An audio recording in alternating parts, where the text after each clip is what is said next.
paano kung makakita tayo ng mga taong hindi po naniniwala sa Diyos at ng mga taong namumuhay naman ng labag sa kalooban ng ating Panginoong Diyos? Pero sumasagana sa buhay na ito. Dapat ba silang kainggitan? Ba hindi po? Ang tama ay manatili pa rin tayong naninindigan sa espiritual na uri ng pamumuhay. Bakit hindi tayo dapat na mainggit sa mga taong maunlad man sa buhay na ito? Subalit hindi naman ginagawa ang kalooban ng ating Panginoong Diyos. Sapagkat ayon nga po sa Biblia, binasa natin kanina, ang masasama ay wawasakin. Paulit-ulit po natin itong nasasaksihan at napapatunayan na ito'y totoo, mga mahal na kaibigan.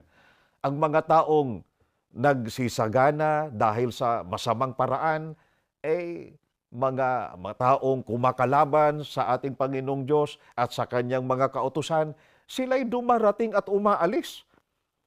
Gaya ng sinasabi po ng Biblia, nakikita natin sila, ngunit sa muling paglingon ay wala na sila.